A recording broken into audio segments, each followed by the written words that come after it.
Permanently Facebook ID delete করা বা deactive করা কিন্তু নতুন নিয়ম চলে আসছে।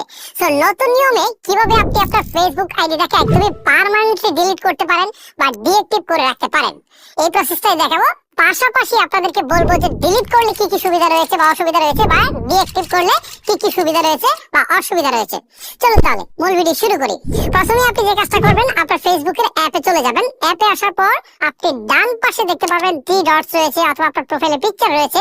জাস্ট এখানে একটা ক্লিক করবেন। ক্লিক করার পর উপরের দিকে ছোট করে সেটিংস আইকনটা দেখতে পাবেন। এই সেটিংস আইকনটাতে একটা ক্লিক করবেন। ক্লিক করার পর এখান থেকে আপনি দেখেন পার্সোনাল ডিটেইলস নামে একটা অপশন রয়েছে। আমি জুম করে দেখাচ্ছি পার্সোনাল ডিটেইলস। এই পার্সোনাল ডিটেইলসে ক্লিক করবেন।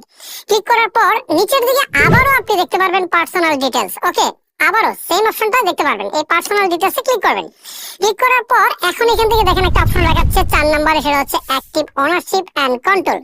অ্যাক্টিভ ওনারশিপ এন্ড কন্ট্রোল যে অপশনটা রয়েছে এখানে ক্লিক করবেন। ক্লিক করার পর এখান থেকে দুইটা অপশন রয়েছে, একটা হচ্ছে ডিঅ্যাক্টিভেশন আর ডিলিটেশন। সো এই অপশনটাতে ডিঅ্যাক্টিভেশন আর ডিলিটেশন এখানে ক্লিক করবেন। ক্লিক করার পর এখান থেকে আবার আপনার প্রোফাইলের পিকচারটা দেখাবে, এখানে ক্লিক করবেন। ক্লিক করার পর এখন এখান থেকে দুইটা অপশন রয়েছে, একটা হচ্ছে ডিঅ্যাক্টিভেটিং ইওর অ্যাকাউন্ট ইজ টেম্পোরারি। এর মানে হচ্ছে আপনি যদি এই অপশনটা দিয়ে যদি আপনি বাকি প্রসেসটা শেষ করেন তাহলে আপনার অ্যাকাউন্টটা ডিঅ্যাক্টিভ হয়ে যাবে, অর্থাৎ আপনার ফেসবুক অ্যাকাউন্টের অস্তিত্ব কেউ খুঁজে পাবে না। মানে যার সাথে আপনি যা চ্যাট করেছিলেন, যার সাথে আপনি যা যা করেছিলেন, বা আপনি যা পোস্ট করেছিলেন, বা আপনি কোনো গ্রুপে পোস্ট করে থাকবেন, বা আপনি যেখানে ইচ্ছে সেখানে করেন, বা আপনার কোনো পেজ থাকলে সবকিছু কিন্তু এখান থেকে ভ্যানিশ হয়ে যাবে, কিচ্ছু দেখা যাবে না।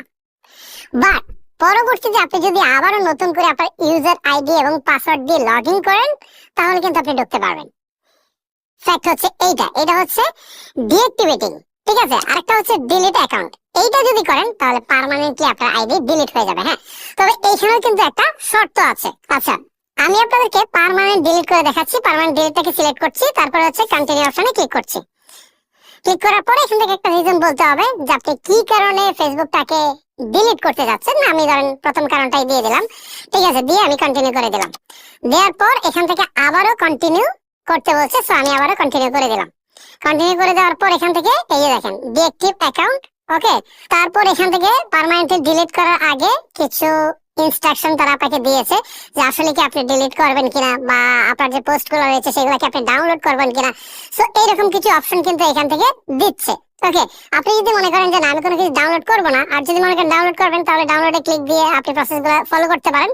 সো না করতে চাইলে এই জাস্ট কন্টিনিউ ক্লিক করে দেবেন, আমার মতো জাস্ট কন্টিনিউ ক্লিক করবেন। ক্লিক করার পর এখন আপনার ফেসবুক আইডি পাসওয়ার্ডটা চাইবে, আপনি পাসওয়ার্ডটা দিয়ে দেবেন। আমি পাসওয়ার্ডটা দিয়ে দিচ্ছি। ওকে, আমি পাসওয়ার্ডটা দিয়ে দিয়েছি, এখন কন্টিনিউ ক্লিক করে দিচ্ছি। এখন আবার ডিলিট অ্যাকাউন্ট অপশনটা চাচ্ছে, আমি আবারও ডিলিট অ্যাকাউন্টে ক্লিক করে দিচ্ছি। দেখেন কাহিনী কিন্তু শেষ। তার মানে এখন আমার অ্যাকাউন্টটা ডিলিট হয়ে গেল পার্মানেন্টলি। না, এখনো আসলে ডিলিট হয়নি পার্মানেন্টলি। এখনো যদি আমি চাই যে আমার অ্যাকাউন্টটাতে আবার লগ ইন করবো তাহলে কিন্তু অ্যাকাউন্টটা লগ ইন হবে। তো একটা সুনির্দিষ্ট টাইম আছে, সেটা হয়তো বা 15 দিন বা 20 দিন একটা টাইম দেয় ফেসবুক। সো সেই টাইমের ভিতরে যদি আপনি লগ ইন করেন তাহলে কিন্তু আপনার অ্যাকাউন্ট লগ ইন হয়ে যাবে, আর যদি না করেন তাহলে পার্মানেন্টলি ডিলিট করে দিবে। ডিঅ্যাক্টিভেশন আমরা যেটা আগে করেছি সেটার মতো এখানেও কিছুটা প্রসেস কিন্তু তারা ফলো করে, ঠিক আছে। একটা সুনির্দিষ্ট টাইম দেয়, 15 দিন না 1 মাস, আমার ঠিক এক্স্যাক্টলি মনে নেই। আপনারা যখন ডিলিট করবেন তখন এই টাইমটা একটু দেখে নেবেন।